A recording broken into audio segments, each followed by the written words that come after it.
just a storm. You know, I think it's a storm in your life. It comes and it wreaks havoc and leaves ruin behind. But after a period of time, you recover from it. So I came back before dawn the next morning. The house was actually still a little bit on fire. It's country up here, so I could get to the house by walking cross country. So I had hopes that we still had a house, but as I came up through the orchard below us, I could see kind of dancing firelight, and it was pretty clear pretty quickly we didn't have a house. I was a teacher. I didn't go back to work for 2 weeks. Just couldn't do it.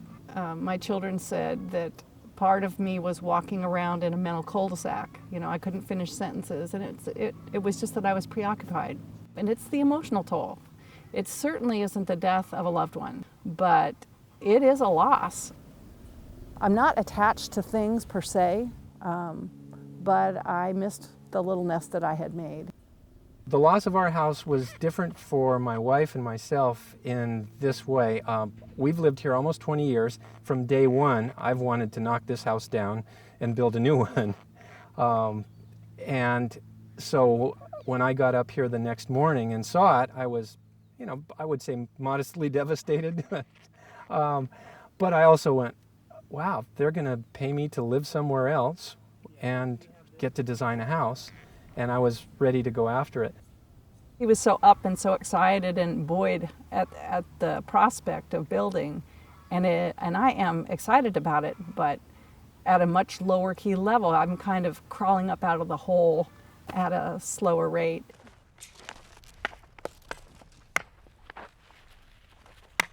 Mike was just all over the insurance. I mean, he is the reason that we got out in front getting our insurance done. He was very after that and very able to just start looking at books and looking at new designs.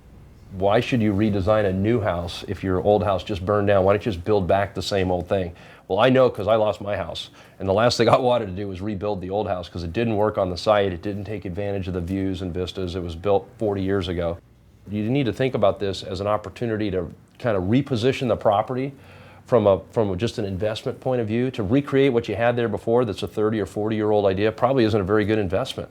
You need to think about the value of the real estate here in Santa Barbara and the opportunity that you have to rebuild something new and beautiful and sustainable that's very forward-thinking. Even if you want a traditional home, you can still do it in a way that makes sense for the site and that there's value added by design. That's a huge benefit.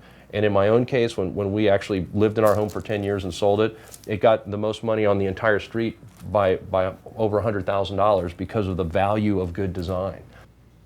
Actually, we did have a bit of an idea of the kind of house that we wanted.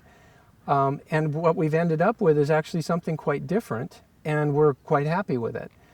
So that's an interesting process.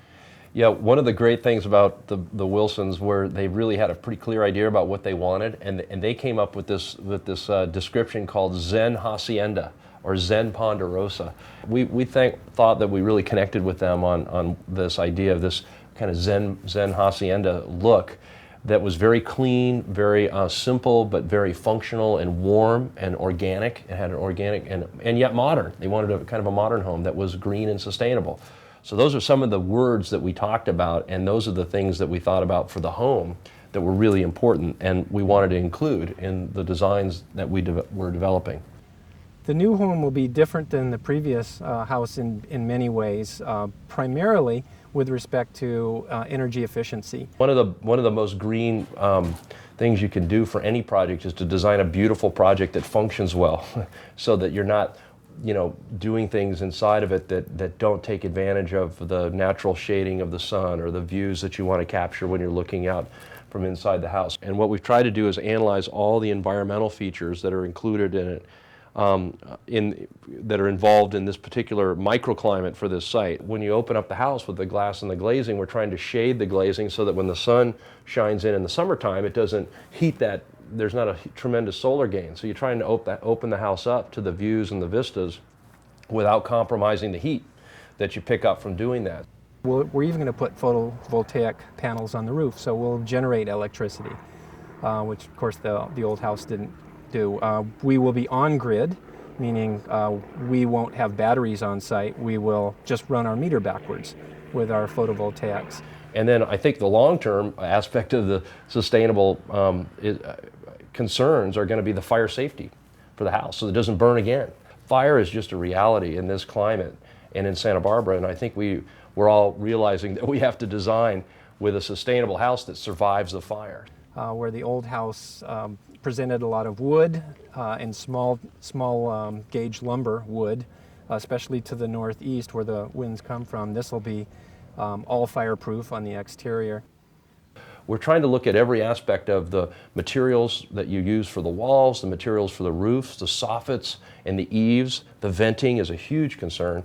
The windows and the glazing, the dual pane glazing, and the tempered panels that we're using on the exterior. I mean, all of those things kind of factor into what's to be considered in a fire-resistant home. Having seen 3 major wildfires in the South Coast in 10 months, and we've been here for 40 years, so we've seen several of them. Painted Cave Fire, the Sycamore Canyon Fire burned right through this same cul-de-sac in the early 70s.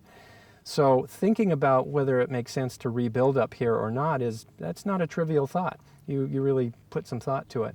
And I just sat one day and thought to myself, how comfortable are you going to be when the wind blows at night? It's one thing to have heard of it and think, yes, this could happen, but once you've actually experienced it, you go, okay, am I nuts? I'm not so worried about the fire itself, especially because everything burned so terrifically through here. I'll have some nervous nights, but we love the place so much and I think that we can build effectively fireproof so that we can live here safely. It did provide a shelter and it was a home, but your real home is your family. I just looked at my girls and was thinking at the time, girls, you are our home. We are each other's home. The people you have in your life, your animals, your home was portable in that sense. Home is where we raised our family, but also to me, this is again a man-woman thing. To me, it's a big project. So this is a starting line from my vantage point. So it's different for me. It's pure excitement at this stage. I think I am so looking forward to actually breaking ground here. I think that will be really emotionally uplifting for me. I've always loved working with people in the trades. Our architect is a wonderful guy. Our contractor we get along really well with, and to be involved with those kinds of people building something in your life will be really fun. And I am looking forward to that.